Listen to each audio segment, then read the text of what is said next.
Hey guys, just tuning in here to let you know that the Holistic HA Practitioner Certification will be reopening for enrollment as of September 5th through to the 8th.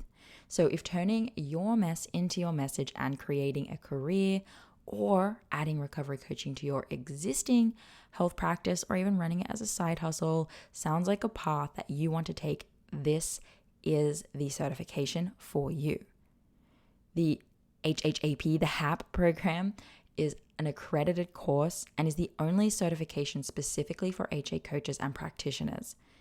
In this program, Ashley and I have laid out our entire framework essentially for working with women with hypothalamic amenorrhea. So everything you need to know from what is this, how is it working, why is it manifesting, through to teaching you the process of coaching and understanding the best practices and what you're most likely to see in practice and how to handle those situations.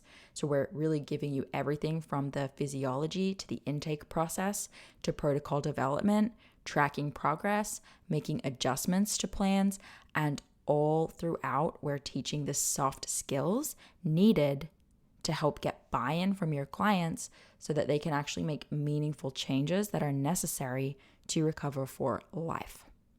So if you're interested, head to our website, thehasociety.com/certification to download the full syllabus and learn all about the course. If you need, you can book a discovery call with me to chat about the certification, ask any questions that you have, and really just learn whether or not this certification is right for you at the stage that you are at. So again, that's thehasociety.com/certification. Enjoy the show.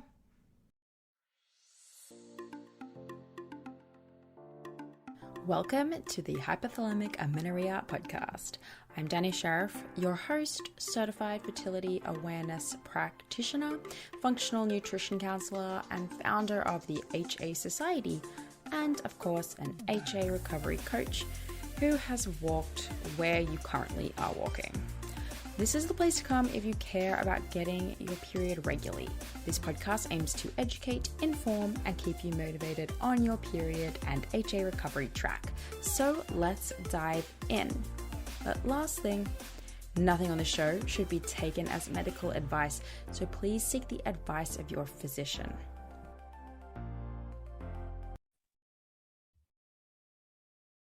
Got it.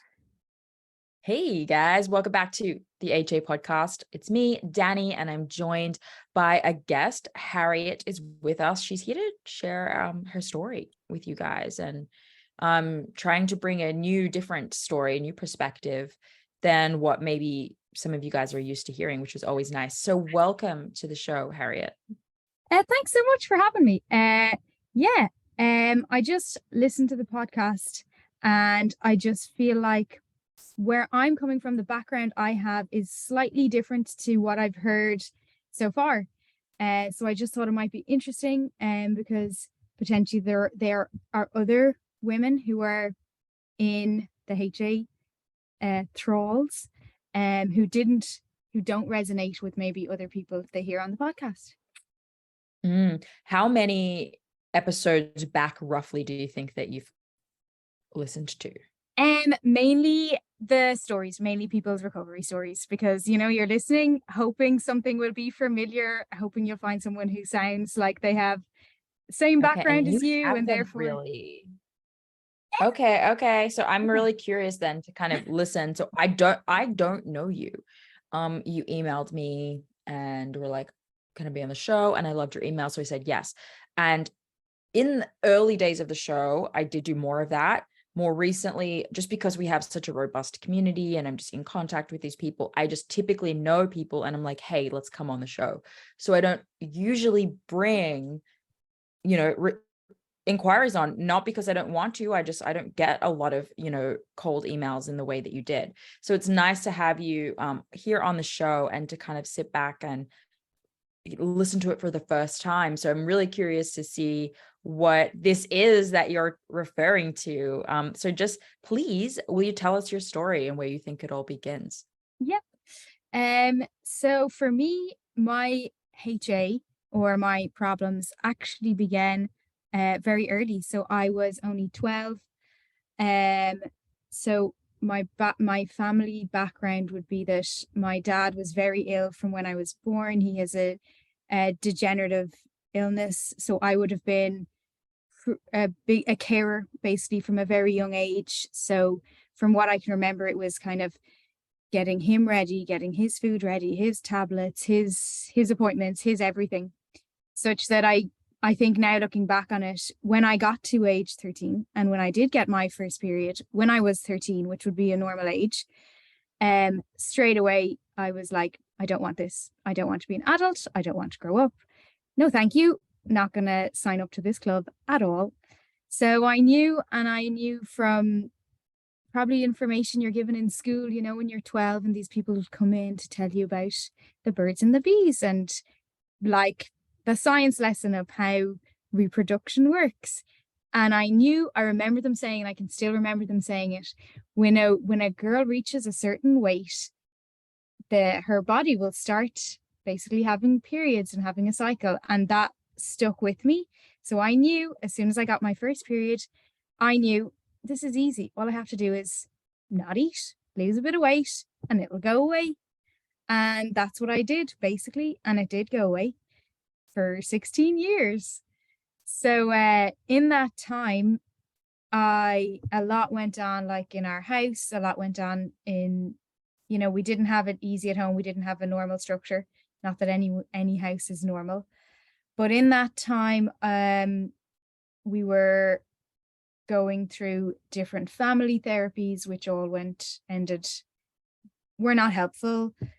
Then it got to a point where my weight, which was clearly underweight when I was young, from as young as 13, but that wasn't even the biggest elephant in the room. It would have been my dad's illness and our family situation and everything going on. So then I remember being in kind of a family therapy, and it was, then this is what is shocking now looking back in it, you know, you go through things and you don't realize how wrong they were at the time. And I remember I would have been weighed, and if I was up weight, I was a good girl, and if I was down weight, I was a bad girl. I didn't do the right thing. And again, I had no body image issues. I had no fears of food. It was just a way of controlling, kind of numbing and not growing up and staying, you know, avoiding being an adult. And that's the type of treatment that was, as opposed to actually, you know, thinking about what the real problem is or getting to the root of it. So that went on then. In the meantime, then all through my teenage years, and I'm now 29, all through my teenage years, super sporty, did track running, did cross country running, did mountain running, and obviously that only added to the problem of HA, as it always does. So my weight, again, I was in this 13-year-old's body, even when I was 16, 17, 18, 19, through my 20s. So when I did have to, like I said, gain the weight, I'd gain 4 or 5 kilos, and then I looked like a cute little girl, and that was enough. And then I still was absolutely not cycling, no period. After that first one, not even slight sign of anything. What I think of is I was like I was a 9-year-old boy, the energy level of a 9-year-old boy, and that's how I felt running around. Couldn't. And there was no one, and so to confirm, there was no one concerned at all at the time, you felt, because there were just bigger problems in your family? It was a case of where, not that there was no one concerned, definitely no, my poor mum was very concerned, but my weight needed to be at a place where I looked physically unwell. And I remember not being allowed going to my granny's because I looked that underweight. But other than that, when I was able to keep my weight at still really low, but not enough to have a cycle, yet I looked healthy, I could do my sport. So no, it was, yeah, exactly, a case of just underneath the base of what you should be at. Yeah, which is definitely like that classic eating disorder at a young age, especially in sports. Like we're finding every way we can to fly under the radar, which Yeah. is so a very, very interesting part of the psychology of disordered eating for sure. Yeah. And again, I probably would have had the appetite of a child, you know. So it's funny because a lot of women would say, you know, when they were working out loads and when they were under eating, they'd say they were tired all the time, their muscles were sore, they were groggy. And I, whatever level I was functioning at, I didn't have any of that. I was wired, hyper, Duracell bunny. Like I remember going on holidays with my friends, even after the exams that you do in that we do. I guess it would be equivalent to graduating high school. And you go on a party holiday with your friends. So I did. We went to Magaluf. That was the place to go. So everyone else went to, you know, go to nightclubs and drink and sleep in. And I remember I'd swim to the island. I'd get up at 9 o'clock. I'd lie on the beach. I'd look for friends to play volleyball with. I was just absolutely wired that there was no way I was going to be able to help myself on my own to sit down consistently, eat the food, to gain the weight, to get a period when I didn't care about any of that, any of them things. Um, so then when I was, this is another part that's very familiar. Then when I was 18, my mom would have been aware that I wasn't having any period. So we went to, she kind of forced me to, I wouldn't have gone, go to, it was I guess a female health clinic. So I told them the story and then straight away birth control. So I was on the pill then from aged 18 until 2 years ago. And again, there was no reason to go on the birth control pill at all. Like I wasn't in any relationship or anything like that. But again, I wanted to bury my head in the sand. So I did that. And I was on that for 10 years. And again, my weight, because I was so low, like it didn't fluctuate that much, you know, but I can see from the timeline in my life when things were hard or when home life was particularly disruptive, that's when my weight would go down. But I'd be able to bring it back up to a place where it was just about stable. But I know through all them years on the pill, there's no way I was anywhere close to having a period. So then let me think. Yeah, so then I was 18. I had just finished high school, as you'd call it. And then I went to do primary school teaching because I'm a teacher and got through my 4 years. Again, as I hear people saying type A personality, perfectionist, wasn't going to do it any other way other than getting A pluses all the way through, which I managed, but the kind of wired energy in me, which now I know is a symptom of underfueling, is that kind of cannot relax, brain doesn't relax, body doesn't relax. So in a way, it kind of maybe helped towards that. So I got through college and then my weight was very low because the last year of college I found very stressful. My weight was at like its lowest ever there. I did not look well. And then again, I knew myself, like I need to do something bigger than what I can manage by myself. So finally, then I got into actual therapy for, I guess, past what had happened to me before, my whole childhood of kind of, I guess, the issues I had and the pain I had and the grief I had and the guilt I had about my dad not being well. I knew that that was directly impacting my ability to take care of myself. And that by staying in this state that I'm in, where I'm living in a child's body, I'm not even, I don't have enough energy to even think properly and process things properly. By staying in that place, mental space, I'm numb to feeling those, guess, sad feelings that I knew were there. And I guess that's what motivated me or kept me in that place of being undernourished and underfueled and wanting to stay as a child and not want to grow up, not face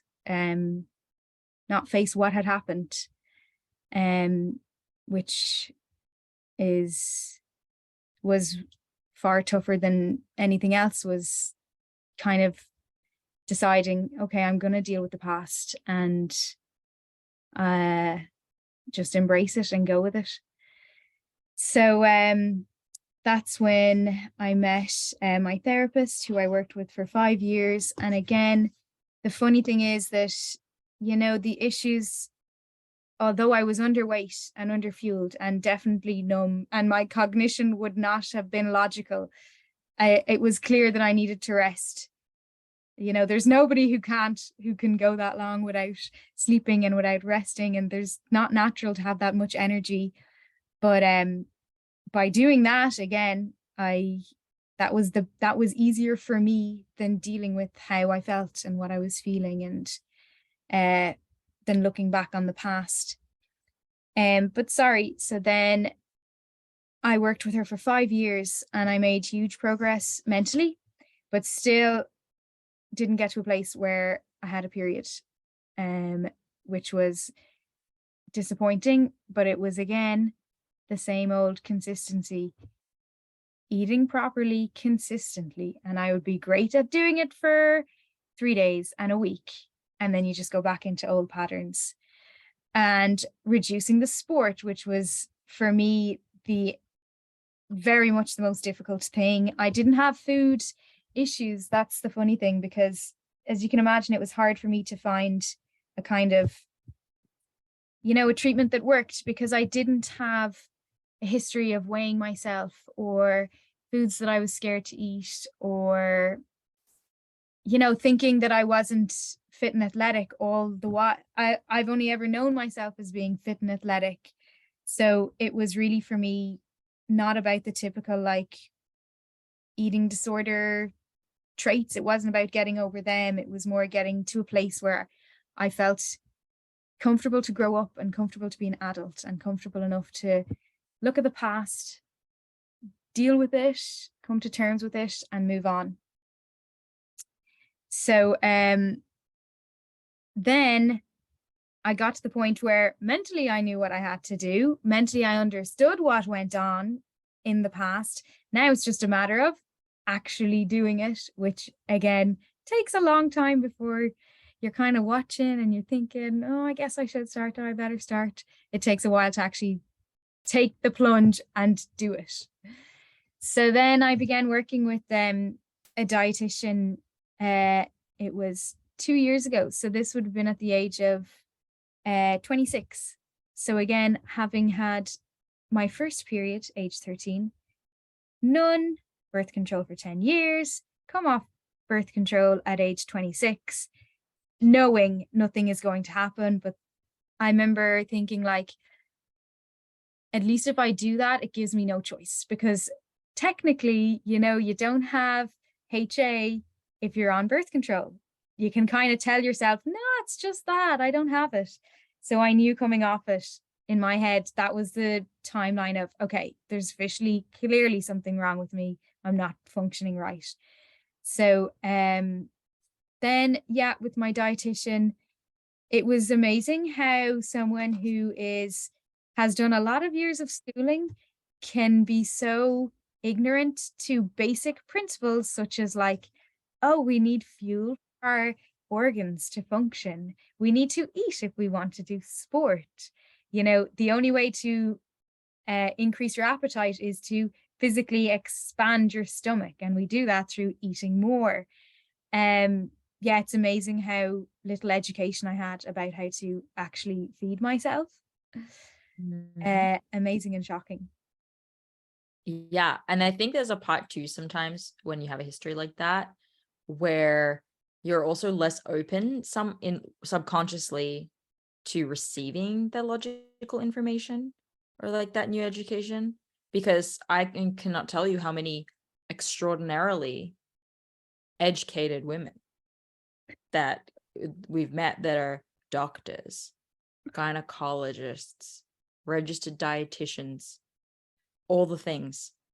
And it's like, it just doesn't apply to them. And even if they know it. And it's very, very interesting. It's definitely the hardest part of the change is coming to exactly. terms with how it works. There must be some kind of mental block, and it's got to be, I would think it's got to be deep rooted that, you know, there's something in your brain not letting you give in to the fact that this information is really logical and makes perfect sense.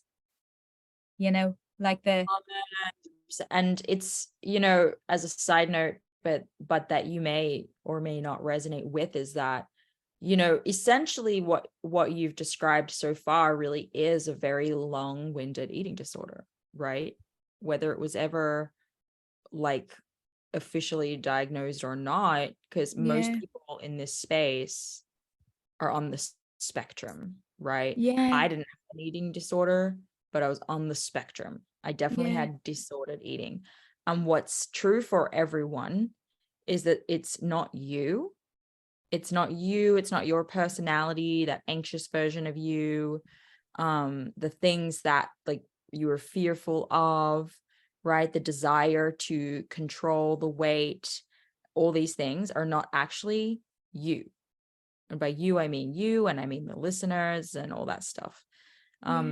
It's, you know, we, as like silly as it might sound to some people, we really picture it like a little demon. It's just living in there. That is a voice in your ear but we're unaware of its presence in some way. So we think it's us, we think it's true. So we hear a fact and there's a logical part of our brain that goes, right? Oh no. But then there's also a eating disorder voice in there that's saying, nah, doesn't apply to you. That's not us. That's great for her to do, but that's not okay for us to do.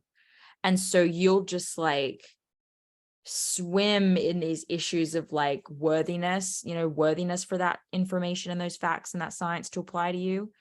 And just like fear of, even if I did do those things, what if the outcome of them is more painful? Right. Exactly. And so we just won't, you know, do it. And it's hard, but I hijacked your story, but I just, I think that's a really interesting, relatable piece. Are you listening to this show hoping to get some golden nuggets to help you on your way to recovery? Well, great. I hope that you find them, because that is exactly what this show is for. But if you really want to take your recovery all the way, completely commit and get on track with your goals, whether they be finally feeling overall healthy, finally getting pregnant, or finally getting back to training, you'll want to join us inside of the HA Society.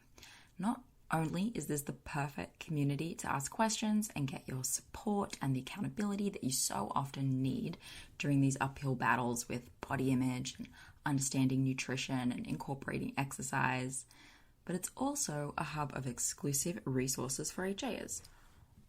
All of the HA podcast episodes are released in advance and completely ad-free, so you can listen on the go to the raw, unedited versions uninterrupted. All of the one-on-one coaching calls, of which we have 2 a week in different time zones, are uploaded to our private podcast feed so that you can listen to events with practitioners and the past community calls as though they were bonus podcast episodes, because I know how much you love to listen to this kind of stuff. And in these calls, we cover requested topics like overcoming the weight gain fears, communicating with friends and family about our HA, diving into how HA works, and debunking the imposter syndrome that so many of us have around this diagnosis. There's also an entire resources section with lectures, workshops, and training from the past events that are hosted by experts like Sarah Liz King, Laura Lyons, Kaylee McDevitt, Holly Dunn, and many more. As a member, you also get direct access to myself and Coach Ashley in the DMs. So if you have personal questions or need individualized advice about your recovery, we're in there answering your questions in the DMs, as are all of our other members in the group who impress me week after week with how they show up for each other. It's incredible. It's like women are just all becoming mini coaches for each other. It's so good. The HA Society is really the place to be if you're going through recovery, no matter what stage you're at. Whether you have HA or you've got a few recovery periods, we have your back and we're all your new best friends. So come and meet us at thehasociety.com/join. That's thehasociety.com/join, and the link is in the show notes for you. Okay, on with the show.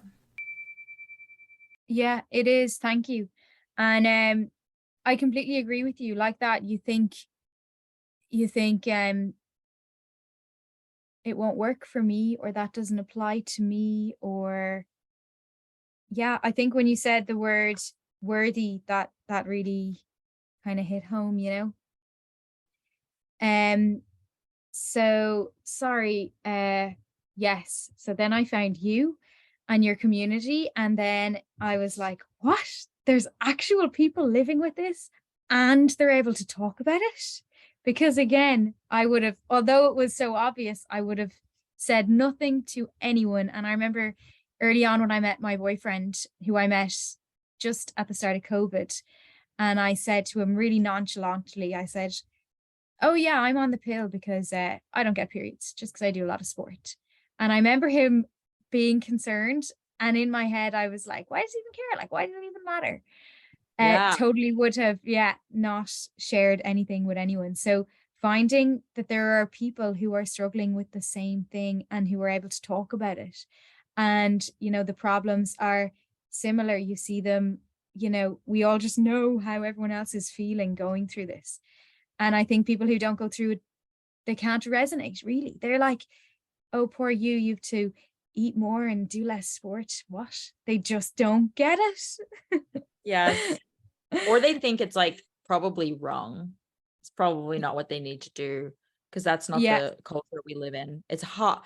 That's highly unlikely that the best thing. And, you know, in some ways, I think if you're visibly underweight, you know, to the point that our culture has accepted that is what underweight is, right? Underweight to our culture is extreme.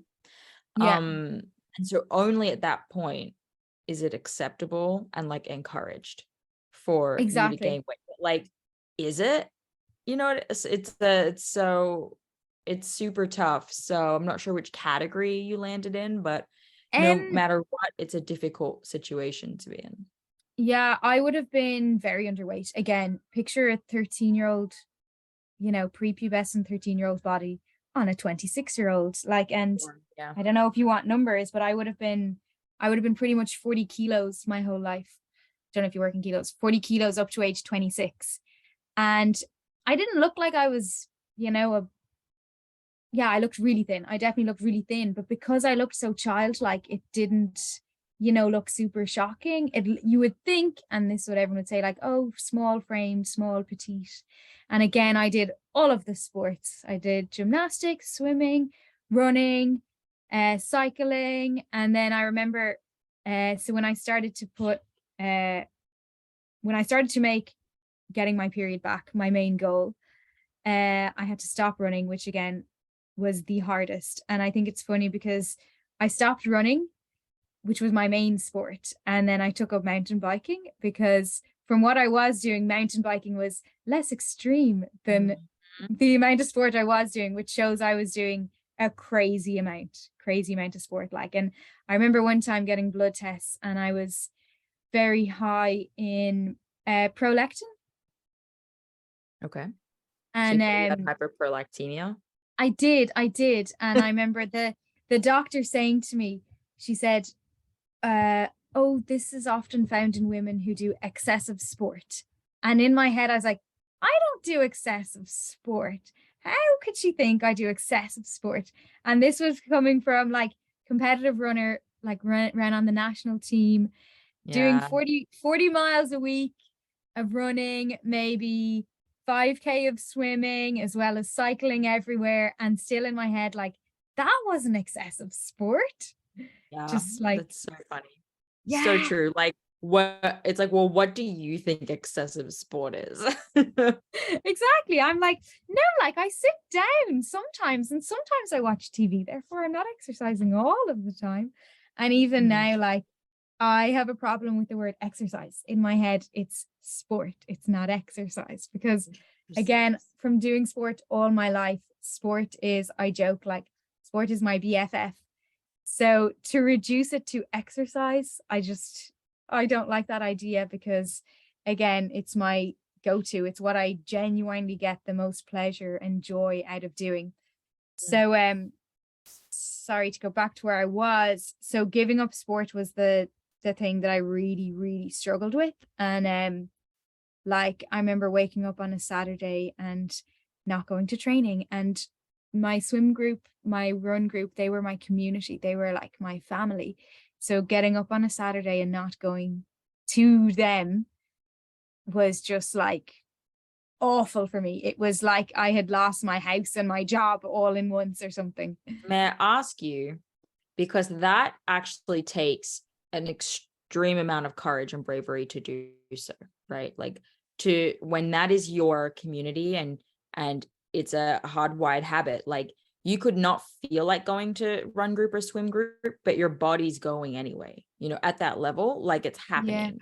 Yeah. And so to not go, it requires, probably at that point, I would bet, the max amount of, like, determination and will. Yeah. So what exactly was it that was allowing you to make that decision? To not go. Yes. I knew it was the final. And I remember coming to the point where, because I heard it probably in some of your like media, like on Instagram or something, doing sport when you don't have a period is basically anti-sport. It is not healthy. It's not doing you any good. And I would just like immerse myself in that kind of information, in that vibe, such that going to it, and this was sad, such that going to it would make me feel guilty. Or I remember swimming, and I'm used to swimming hard in the pool with the lads that I do swimming with. Again, I do all my sport with boys, and to me that's just normal, and that's just the way it always is. But I remember feeling bad when I'd swim hard and when I'd swim, a long distance, which is so sad, because again, it was my best friend, yet doing it made me feel bad. But I needed to get to a point where I felt bad doing it in order for me, that was going to be the only thing that would make me stop doing it, is if I literally felt bad and felt guilty and felt like I was undoing my work by doing it. So I actually am not someone who totally stopped doing sport at all, which is, I think, great. That was brilliant. But then it kind of got to a point where I said, okay, I'll manage not running. So I stopped running. I was maybe running 10K a week. I was maybe swimming twice a week, but only swimming maybe a K at a time. So I was still doing sport 5 times a week, and I'd make it into a big long process. Like, I'd walk to the swimming pool, so it would take longer, and I'd, meet people on the way to running so that it would take longer and feel like a whole day trip, because that's what I needed in order to feel like I was still being me and still doing my thing. And really, it was only the last 3 months before I finally did get my period, and that I really said to myself, wait a second, what I need to do is be okay with being unfit. And that's when my body will probably just relax. So I got to that point. Yeah. Yeah, this was a necessary process for you, right? We can look back and be frustrated. Why couldn't I get here sooner? But it was never going to happen that way. Like, it was, and this is such a common, it's not everyone, right? But it's such a common experience that we share, is like, I was going to convince myself that I could do this my way until I was officially proven wrong. And that's just how it goes. And you have to get angry and mad and pissed and scared, right? Of like the outcomes if I don't figure this out, you know? And so it's not like a joyous decision to be making. I think for many of us, it has to come out of a place of like, you finally did enough research, right? Or like listened to enough people say, you have excessive permission to do this, right? And that's okay. Like, it's a brain rewiring process. That's why having this information and these communities and these conversations is important, because like we need to hear she did it too, and I can do it too, and I need to do it, and it's worth it for me for all these reasons. And eventually like the logical part of your brain will be like just a little bit louder than the less hopeful part of your brain. That was it. I needed to hear it. I needed to kind of hear stories over and over that this will work if you just commit. And so then finally it did. And I was exactly 10 kilos heavier.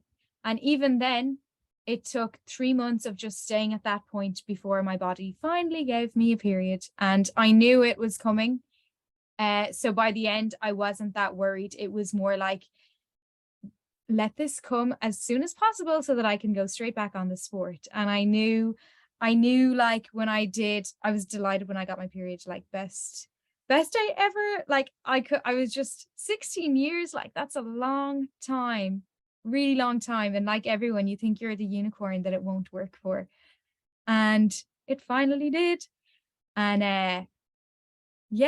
I think a big part as well was that like I said, I met my boyfriend, and I guess, you know, the way they have just absolutely no knowledge or don't know what's going on. And then you tell them you're doing this and they're like, they're so much more supportive, and they have so much less opinions than other people sometimes, that it's just great. So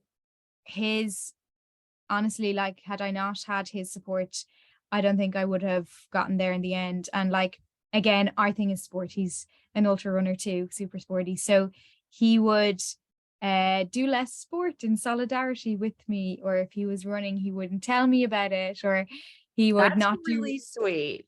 Yeah. That is really or sweet. Even he got me it sounds like not the right thing, but he got me a beautiful road bike, because road biking, I've researched this to no end, but running is probably the worst for impacting your hormonal health, and then would come other things, but cycling is a bit lower down the list.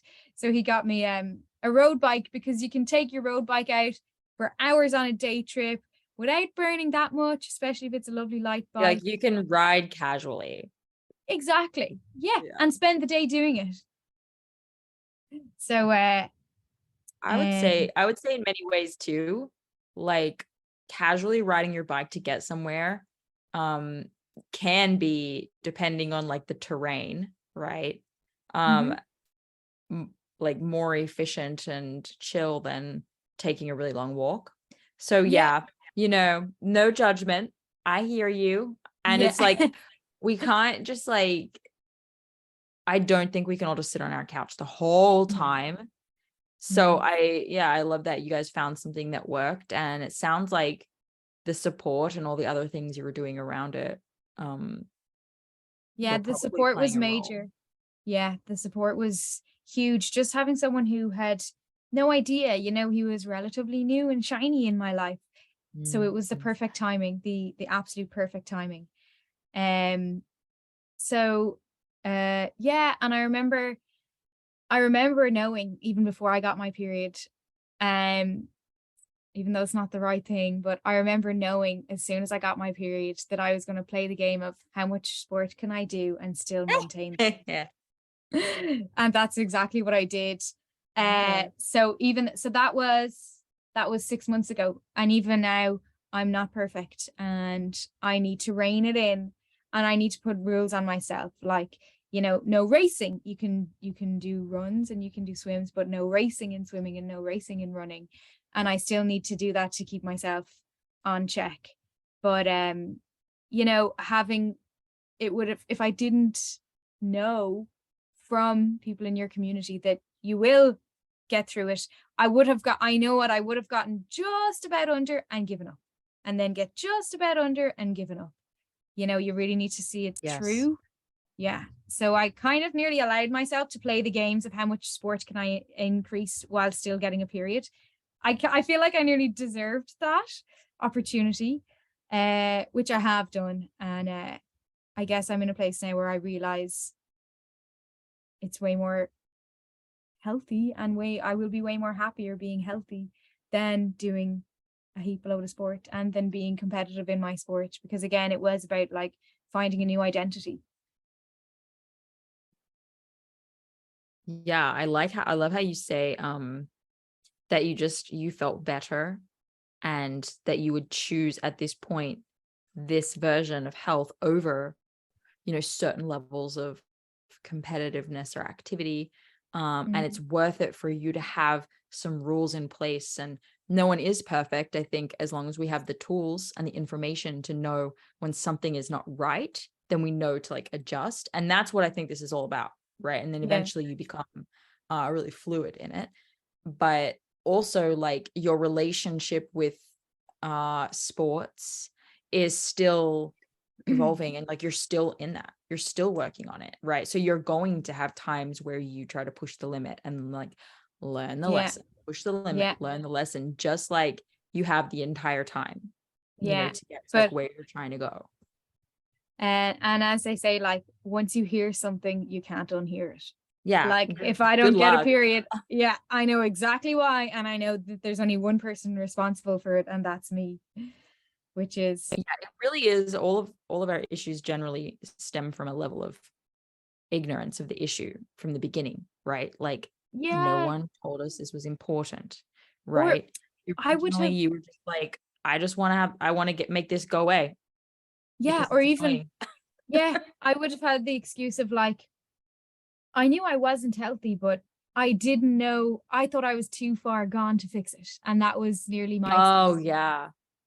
That is such a good point. Like, that is so common to go 16 years or even 10 years. Some people even like 5 years, you know, and I consider 5 years the short end of the spectrum. Same. But yeah, people are like, 5 years, like, will it happen for me? I'm like, girl, 5 years is nothing. Like, I mean, it's definitely a problem, but it's like, you know, we've seen people with primary amenorrhea restore periods, you know, after 28 years. So it's not like just stop.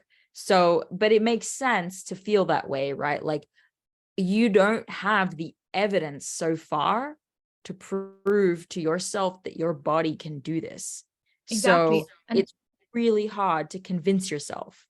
It is. And to not say that, you know, oh, I've heard of no one as far gone as I have, therefore there's no point. And it worked for all of these people. Right now, I've heard, like, definitely. Yeah, that's so true, to feel like there's no one as far gone as you. Yeah. I'm perpetually the unicorn. Yes. I'm the most special. I remember my dietitian saying that, the whole unicorn analogy. And I remember thinking, oh my God, there's other people who are also unicorns. I'm not alone. Yeah. But it's like practically an official term at this point for this industry. Right. Okay.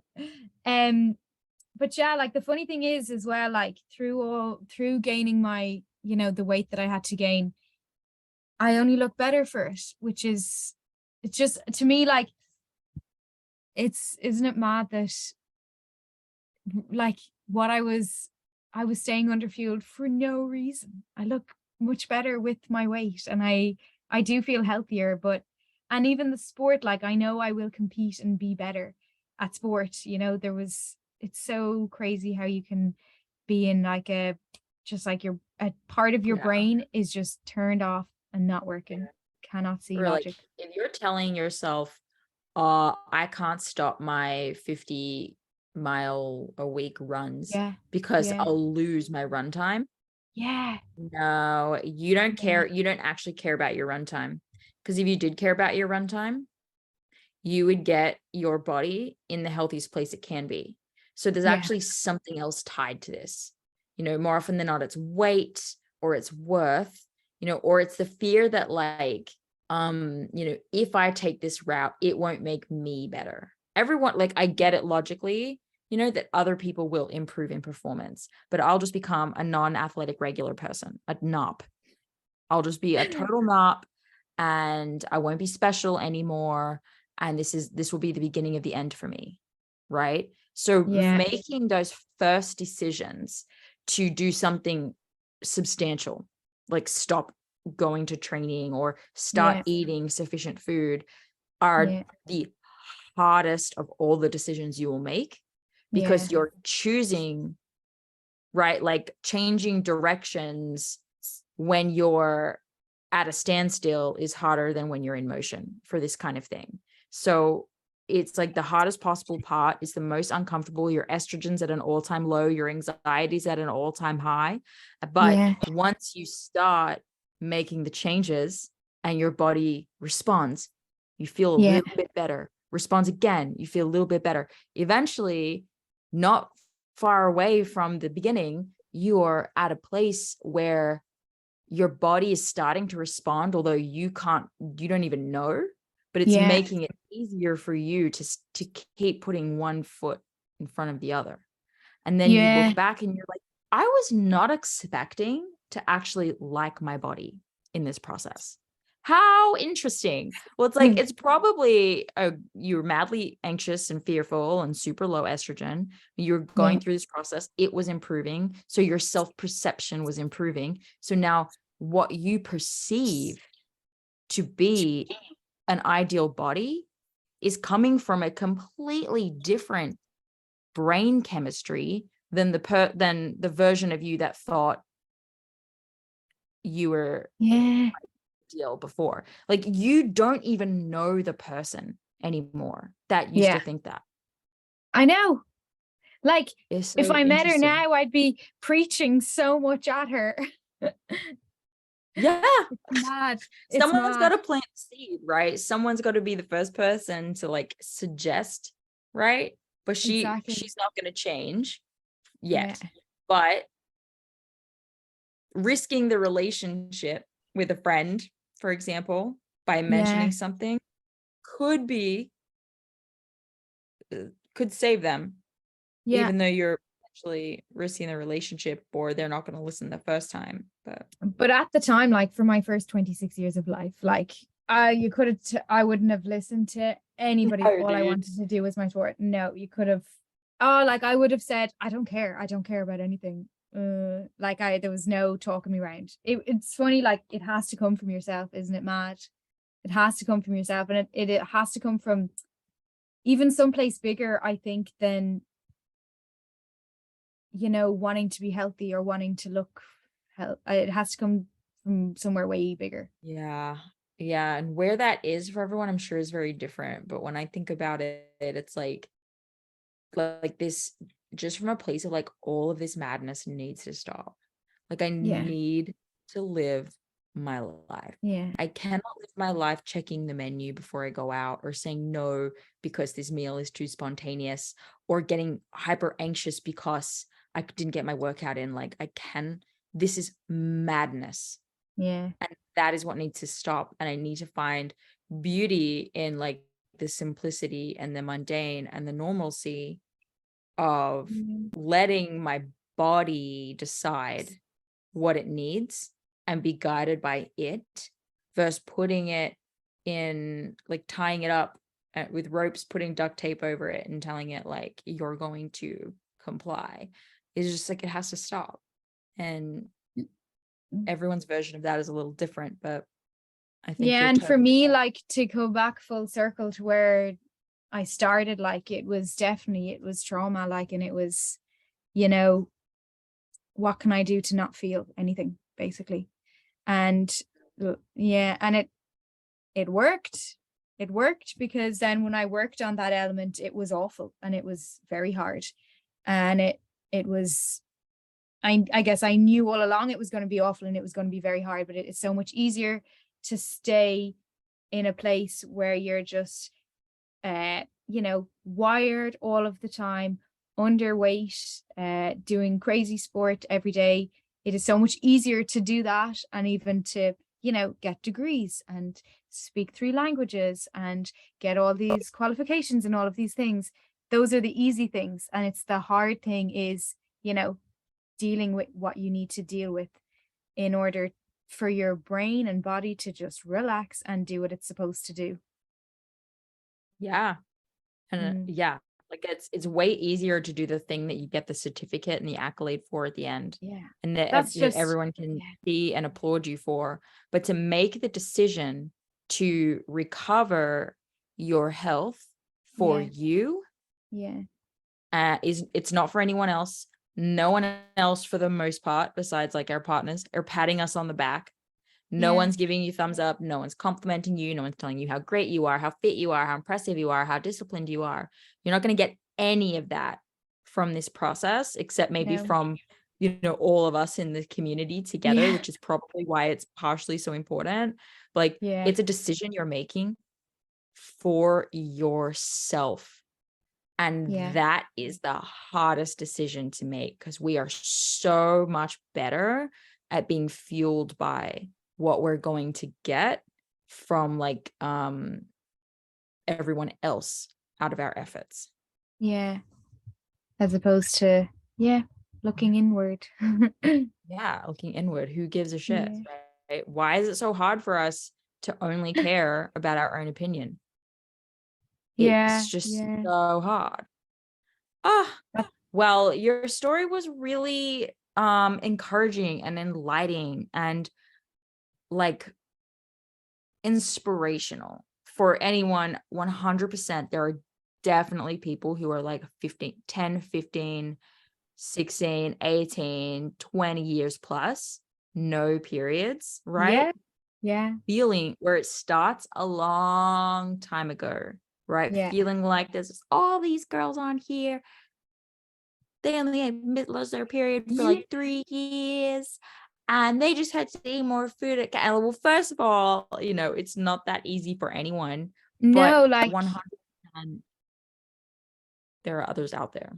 Yeah, and it can be rooted in trauma that you didn't even, or that you're blind to, that you've made yourself blind to because it happened so far ago. Totally. I mean, it's deep rooted. You may never find where it started. Well, you can try. You could try. Bit of mushroom journey or something. Figure that stuff out. You know. Completely. Well, thank you so much for sharing your story. So appreciate it. I know 1000% that someone else's journey has been impacted today, whether it mean that they keep going for just one more day, you know what I mean? Or whether it be like the message they needed to hear that you have permission, you're worthy, and it is possible for you. Harriet did it too. I feel like you can't deny it now, because I did 16 years. I came crawling back after 16 years. So that's not an excuse now for anyone else. Time length is not an excuse. It'll work. It will work. Well, thank you so much. It was amazing to meet you. Really appreciate it. And You're keep welcome. in touch with us and update us on how you go through the years. Okay. Thank you so much. This episode is brought to you by Grassland Nutrition beef liver capsules. Did you know that in terms of nutrient density, beef liver actually blows vegetables and fruits out of the water? If you're a client of mine, you have already been instructed to eat beef liver either fresh or in capsule form. I recommend it for anyone and everyone who is, of course, dealing with amenorrhea and fertility challenges out there, but I may even recommend it for just everyone in general. Get your husbands on it, get your partners on it. If you have a history of HA and add on top of that maybe a history of the pill, maybe you've been pregnant before, through treatments or other, like your body's been through anything, you're absolutely 100% dealing with a nutrient deficiency of some kind. And while it's true that testing is going to be the best way to understand those exact deficiencies, eating nutrient-dense, real food is going to be one of the most important next steps that you take with or without testing. So I've been using and recommending Grassland Nutrition beef liver capsules for years now.